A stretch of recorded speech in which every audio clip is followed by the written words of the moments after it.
Fala galera do meu canal, beleza? Aqui quem fala é o professor Eduardo, famoso quadrado, seu professor de física. E hoje a gente está aqui juntos para eu mostrar para você, para eu ensinar para você o que é lançamento horizontal. Diga-se de passagem, lançamento horizontal já apareceu no Enem e nos principais vestibulares que você, meu amigão, minha amigona, com certeza vão fazer. O grande problema é que o lançamento horizontal, galerinha, ele mistura os movimentos que a gente já viu até agora, né? Então eu quero que você saiba que o lançamento horizontal ele vai ser uma mistura do movimento uniforme e do movimento uniformemente variado, aqueles famosos MU e MUV. Acho que você se lembra, né? Então a gente vai misturar esses dois meninões aqui, isso é um grandíssimo de um problema. Então, antes de mais tudo, eu preciso que você lembre de movimento uniforme e uniformemente variado. Lógico que ao longo da nossa aula eu vou revisando aos poucos para você.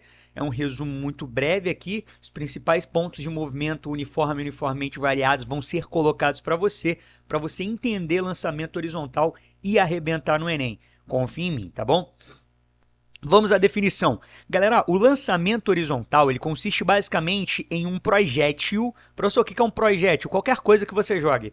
Pode ser um lápis, uma bolinha de beisebol, uma cadeira, qualquer coisa que você jogue, que você lance, é chamado de projétil. Então, o projétil vai ser lançado aqui, ó, desse pontozinho que você está vendo. Só que esse projétil ele vai ser lançado obrigatoriamente como? Horizontalmente. Por isso o nome é lançamento horizontal. A gente vai lançar ele horizontalmente. Professor, existem outros tipos de lançamento? Claro que existem outros tipos de lançamento. Existe esse deslocamento aqui, ó, né, vertical, e aí a gente chamaria de lançamento vertical, que pode ser tanto para cima quanto pode ser para baixo. Existe também o lançamento oblíquo, que é meio inclinadinho assim, beleza? Como se fosse alguém atirando uma bola de basquete. Mas esse primeiro movimento, lançamentos verticais, aí, ou lançamento vertical tanto para cima quanto para baixo, você já tem que saber. E o lançamento oblíquo é tema de uma nossa próxima aula, tá bom? Então, olha só, a gente pegou essa bolinha aqui que você está vendo ilustrada, tá? Em cima de uma mesa, essa mesa representada por azul e essa bolinha meio alaranjada. Essa bolinha, ela foi lançada horizontalmente. Imagina tu que essa bolinha já vinha rolando lá de trás, tá bom? Essa bolinha vinha rolando lá de trás aqui, ó. Ela já vinha rolando lá de trás com uma velocidade aqui que eu vou chamar de velocidade v. Posso chamar essa velocidade v? Posso. Agora eu te faço uma pergunta e eu peço que você responda no âmago do seu coração para que a gente consiga entender legal essa aula. Essa bolinha, ela vinha se deslocando na horizontal ou na vertical? No eixo x ou no eixo y? A resposta para a primeira pergunta na horizontal, para a segunda, eixo x, né? Então ela vinha aqui com uma velocidade que eu vou chamar de velocidade x. Galera, essa velocidade x aqui, que a questão vai sempre te dar nos lançamentos horizontais, tá bom? É a velocidade inicial da partícula ou do seu projétil, tá bom? Então, isso aqui que você está vendo é a velocidade inicial. Quando a questão falar uma bolinha foi lançada horizontalmente com uma velocidade de 30, quer dizer que a velocidade x é 30. Um projétil foi lançado horizontalmente com uma velocidade de 50, quer dizer que a velocidade inicial x é 50. Agora tenta responder essa pergunta para mim. A bolinha, antes de ela perder contato com a mesa, ela já vinha caindo? Não, né? Ela começou a cair logo depois de ela ter perdido o contato com a mesa.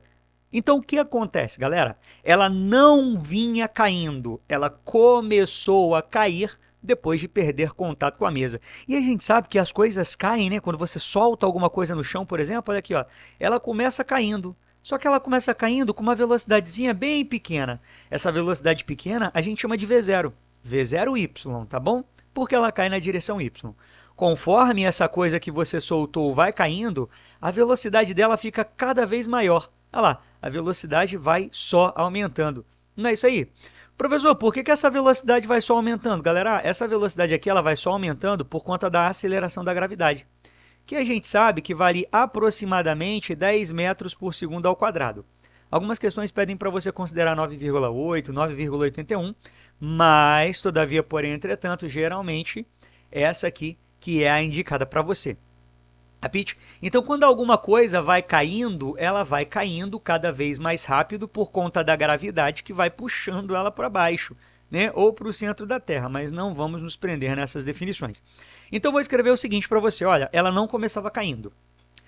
Então, como ela não começava caindo, a velocidade y dela, inicial, vai ser igual a zero. Como assim, professor? Olha só. Ela já começava se deslocando horizontalmente, com uma velocidade x, que a questão te deu, que é a velocidade inicial do projétil. Ela não começou caindo. Quer dizer que a velocidade y inicial dela é zero, porque ela não começou caindo, logo no começo ela estava parada. Quando ela perde o contato com a mesa, a velocidade inicial dela é zero. E a velocidade vai aumentando cada vez mais conforme ela vai caindo. Beleza? Show de bola? Olha só, imagina tu que a gente está nesse pontozinho aqui, ó, um pouquinho depois de ela ter perdido contato com a mesa, capite? Imagina que a gente está nesse ponto. Ela vai continuar tendo a velocidade x que ela tinha antigamente, tá? A bolinha, responda a minha pergunta, a bolinha parou de ir para frente? Não, a bolinha não parou de ir para frente, ela continua indo para frente. Ao mesmo tempo que essa mesma bolinha vai caindo, não é isso? Então ela vai caindo aqui com uma velocidade que já não é mais zero. Aqui ela já tem uma velocidade y, que eu não sei quanto vale, mas com certeza não é zero. Por quê? No começo ela não estava caindo. E quando ela perde o contato com a mesa, a velocidade inicial dela é zero. Mas conforme ela vai caindo, a velocidade dela na direção y vai aumentando. Não é isso que a gente representou aqui do ladinho. Olha, você tem algum corpo, você solta esse corpo, beleza? Ó, esse corpo ele é solto, e ele é solto com uma velocidade y igual a zero. E aí, conforme ele vai caindo, essa velocidade ela tende a aumentar cada vez mais. Aí aqui a gente tem uma velocidade diferente de zero. Lembrou desse movimento? Por isso eu preciso que você saiba aí dos movimentos verticais, em μv e tudo mais, tá bom? Tá. Aí você pensa, tá, professor, e um pouco mais para frente, o que acontece com essa partícula? Imagina tu que ela está bem aqui, ó, bem perto de chegar no chão. Ela continua indo para frente, ou seja, ela continua tendo uma velocidade y, tá? Ou perdão, uma velocidade x aqui, ó, porque ela continua indo para a frente. Agora ela continua caindo, a gente sabe disso. Só que conforme ela vai caindo cada vez mais rápido. Olha o tamanho desse vetor velocidade que eu desenhei aqui, o branquinho. Isso aqui representa a velocidade y. E essa velocidade y agora está cada vez maior. Se você reparar, eu desenhei os vetores x, aqui os verdinhos, todos com o mesmo tamanho. Enquanto que a velocidade y aqui não tinha vetor nenhum, tá? Porque era zero. Aqui a velocidade y era um pouquinho maior e aqui era maior ainda. Isso se deve, como eu disse para você logo no comecinho, tá? Isso se deve ao fato de que a gravidade atua somente na vertical e para baixo. Quer dizer que a gravidade que faz a velocidade variar. Galera, a gravidade ela é justamente a grandeza que faz a velocidade variar. Só que ela faz a velocidade variar só para baixo. Por quê? Porque ela aponta só para baixo. Então eu vou lançar aqui para você uma observação bem legalzinha, tá? Bem legalzinha. Ó, a aceleração, tá? Isso aqui é a aceleração. Vertical, tá bom? Por quê? Porque a gravidade atua na vertical. Aqui. Varia a velocidade vertical. Se existisse uma aceleração na horizontal, aí beleza. Você fala, só existe uma aceleração na horizontal. Quer dizer que a velocidade horizontal vai ser influenciada por ela? Isso aí seria verdade. Mas não é isso que está acontecendo, não é verdade? Capite? Deu para sacar essa observaçãozinha aqui? Professor, como é que teria uma aceleração na horizontal? Ah, muito easy. Imagina tu que eu tenho aqui um foguetinho, tá, de mãos. Esse aqui é o meu foguetinho de mãos. E aí esse foguetinho de mãos aqui ele tem um propulsor. Olha lá. Esse propulsor ele está atuando na horizontal. Como esse propulsor está atuando na horizontal, quer dizer que existe uma aceleração x, uma aceleração na horizontal. Isso seria verdade, tá? Mas não é esse o problema, mas poderia existir, então fica bem esperto com isso aí. Você fala, beleza, professor? Entendi, então. Quando um corpo está caindo, ele vai para frente ao mesmo tempo que ele cai. Quer dizer que a aceleração vertical ela varia a velocidade na vertical, por isso que a velocidade na vertical está variando, mas a velocidade x não varia.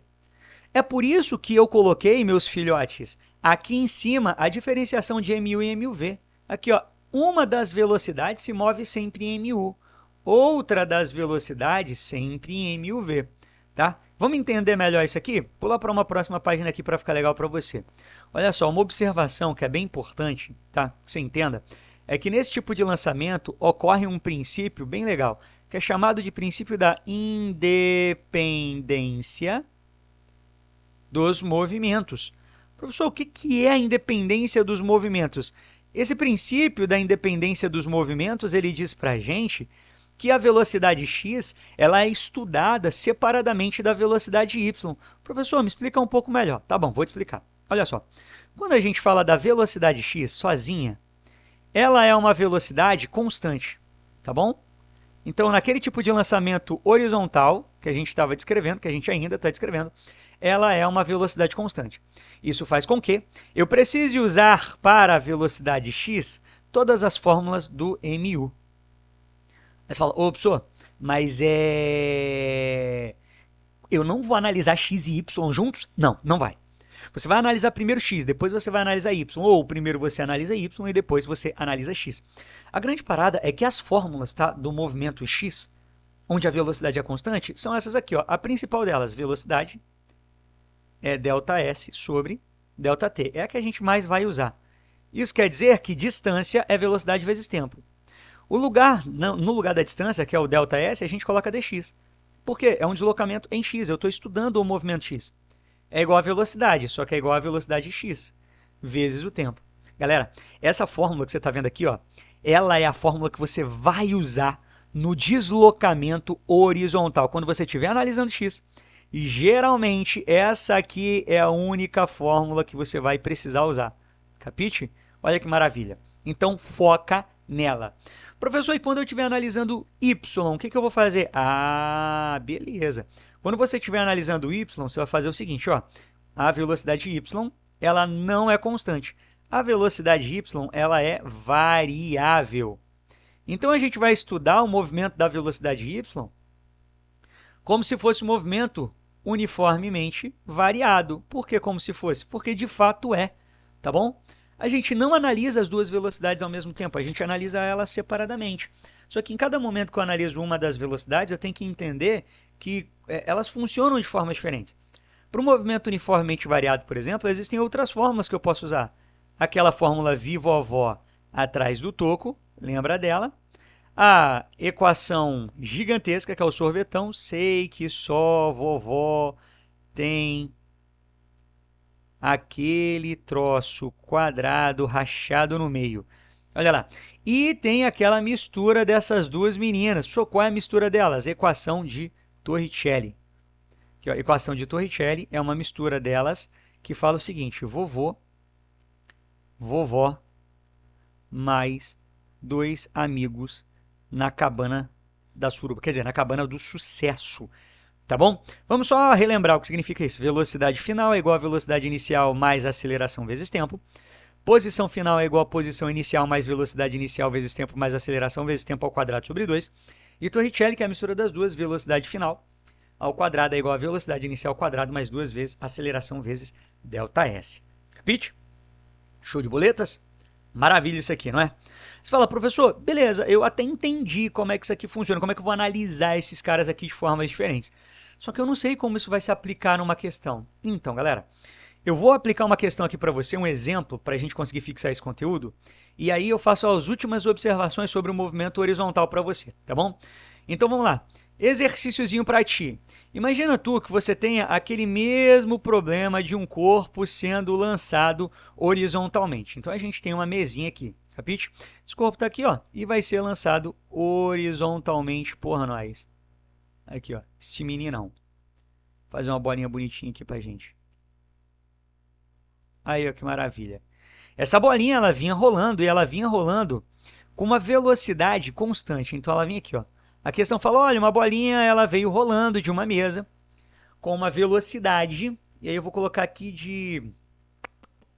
Olha só que maravilha que vai ficar. de 20 metros por segundo. Olha só, ela vem rolando com uma velocidade de 20 metros por segundo. Professor, essa primeira velocidade que a questão me dá, eu já posso considerar como uma velocidade x? Lógico que você pode. A questão fala que a altura da mesa, ou do prédio, né, nesse caso, de onde ela foi lançada, é de 20 metros, beleza? Capite? Legal, legal. Aí a questão pede para você qual é o alcance horizontal dessa bolinha. Como assim, professor, alcance horizontal? É que quando essa bolinha for lançada, ela vai vir caindo desse jeitão que você está vendo aqui, ó. Ela vai chegar bem aqui embaixo, tá bom? Ela vai bater bem aqui embaixo. Então, ela vai sofrer lógico, um deslocamento horizontal, que é o que a gente chama de dx. Então, galera, isso aqui é o tipo de problema clássico sobre lançamento horizontal, tá? Então, vamos lá. Primeira parada, primeiro passo, sempre o primeiro passo. Quem eu analiso primeiro, x ou y? Y, tá? Em y, a gente sempre vai ter mais informações. Nas questões, geralmente, vão ser dados para você, tá? Vai ser dado para você, na verdade, o valor da gravidade. Então, se a gente for analisar a gravidade aqui, geralmente a questão vai dar essa gravidade valendo para você 10 metros por segundo ao quadrado. Olha lá que maravilha, tá? Então, na direção horizontal, a gente tem mais informações. A gente tem a distância, a gente tem o valor da gravidade e a gente tem sempre a velocidade inicial y. Como assim, professor? A velocidade x é aquela primeira que ele dá para nós, mas a velocidade y é sempre zero. Viu que as informações não são todas dadas para a gente de cara, mas a gente tem formas de descobrir quanto elas valem? Por exemplo, a velocidade inicial y vai ser sempre zero, tá bom? Outra parada, uma observação legal. Quando você fala do deslocamento vertical, é sempre legal que você considere a posição inicial do corpo como sendo zero. E a final, onde ele vai chegar, lá embaixo, como sendo 20. E aí eu tenho uma altura de 20 metros, só que contada de cima para baixo. Por quê? Porque a bolinha sai de cima e cai lá embaixo, tá? Ó, aí você, tá, professor, vou analisar y primeiro. Mas eu vou analisar y primeiro para descobrir o quê? Eu falei para você que os movimentos são independentes. Só que os movimentos são independentes, mas existe uma grandeza, uma única grandeza, que é constante. E aí que vem a nossa observação. Essa observação maravilhosa. Se liga, o tempo. Galera, o tempo é comum a x e a y. O que é comum? Comum quer dizer que é de todo mundo, né? Eu não sou de ninguém. Eu sou de todo mundo e todo mundo é meu também. Então, olha só. O tempo é a única coisa comum a todo mundo. Então, a gente vai analisar y primeiramente para a gente descobrir o tempo. Ah, entendi. Vamos lá, analisando o y. Aqui eu tenho a distância vertical e eu quero descobrir o tempo. A única fórmula que eu posso usar para relacionar essas duas meninas é o sorvetão. Sei que só vovó tem aquele troço quadrado rachado no meio. Mas aí eu posso cortar várias dessas coisas. Por exemplo, a posição inicial, eu falei para você que eu considero sempre sendo zero. E essa velocidade inicial é a velocidade inicial y, tá? Porque eu estou analisando o movimento em y. Zero também. Essa aceleração é y, que é a gravidade. E essa posição final é y, que é, na verdade, a altura. No final das contas, galera, no lugar da posição final, você vai ter a altura. No lugar da aceleração, você vai ter a gravidade.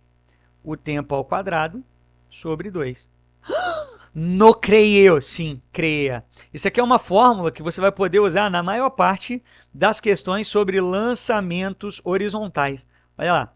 Quando você reduz o sorvetão, você chega nessa formuleta aqui, ó. A altura é igual a gravidade vezes tempo ao quadrado sobre 2. Tem gente que gosta de usar essa fórmula, tem gente que não. Porque parece que é mais uma fórmula que você tem que decorar, entende? Então, olha, se você quiser pegar aqui ó, o sorvetão normal, que você vai usar em várias questões, e só simplificar ele, eu acho mais jogo do que você ter que gravar mais uma fórmula, mas tem gente que gosta, tá bom? Então, olha só, hgt ao quadrado sobre 2. Vamos aplicar essa formuleta aqui, ó. A altura é de 20 metros. Vou colocar de branquinho. A altura é de 20 metros. A gravidade, a questão fala que é 10 vezes tempo ao quadrado sobre 2. 10 dividido por 2 dá 5. Aí a gente vai ter isso aqui, ó. Tempo ao quadrado vai ser igual a 5 que foi para lá dividindo, o 20 dá 4. Portanto, a raiz quadrada de 4 vai dar 2 segundos. Esse corpo demora 2 segundos para cair. Esses 2 segundos aqui eu posso usar, tá bom? Eu posso usar tanto para x quanto posso usar para y. Eu usei y para descobrir. E agora eu vou a x. Então eu vou fazer aqui para você, filhão, uma análise agora horizontal, tá bom? Eu fiz o quê? Eu fiz uma análise vertical, agora eu vou análise horizontal. Nessa análise horizontal vai acontecer o seguinte. A única fórmula que você falou, professor, que é bacana que eu use aqui no deslocamento horizontal é essa. Isso aí. No lugar da velocidade x, você sabe que são os próprios 20 metros por segundo que a questão colocou para nós. E o tempo, né, que a partícula fica caindo é 2 segundos, o que dá um alcance de 40 metros. Caraca, então toda vez que a questão pedir o alcance, eu posso usar essa formuleta aqui? Claro que pode, filhão, claro que pode. Confia no pai, tá bom? Então, olha só que doideira. A gente vai seguir alguns passo a passo sempre para resolver esse tipo de questão. Então, olha só. Eu vou colocar aqui para você o passo a passo do sucesso. Posso colocar o passo a passo do sucesso? Vou colocar aqui para você então. Estou falando de lançamento horizontal, beleza? Estou falando de lançamento horizontal. Primeira coisa, eu analiso o movimento vertical, tá? Primeira coisa, analiso o movimento vertical para achar quem? O tempo. Sempre, professor? Sempre. Sempre, sempre, sempre. Vertical para achar o tempo. E aí a gente tem as fórmulas do lançamento vertical, que você não pode esquecer. Lógico que na maioria das questões, você vai poder usar essa fórmula aqui, ó. hgt ao quadrado sobre 2. E aí você descobre o tempo rapidinho, tá? Depois que eu faço isso, professor, o que eu faço? Aí eu já faço uma análise horizontal. Professor, mas eu faço uma análise horizontal para quê? Para achar o alcance. Para achar alcance. Tá beleza? Então, eu faço uma análise aqui para achar o alcance. A única fórmula que, de fato, eu vou precisar usar para achar o alcance é essa aqui, ó. dx é igual a velocidade x vezes o tempo. Tá? Professor, existem problemas, questões que eu preciso fazer alguma outra coisa diferente? Até existe. São questões mais raras, beleza? São questões mais raras, mas essas questões mais raras, elas representam uma quantidade bem menor das questões para a gente, tá? Então, tira um print desse passo a passo aqui. Entenda, então, que esse passo a passo é importante pra caramba para nós. Ó, dá uma voltada aqui, você vê que a questãozinha foi bem resolvida. Opa, aqui. Se você tiver qualquer dúvida mesmo, qualquer dúvida, fala para nós. Coloca aí nos comentários se você gostou, o que você achou dessa aula, o que você quer ver por aqui. Deixa o seu like. Beijo do professor Dudu. Até a próxima. Fiquem com Deus.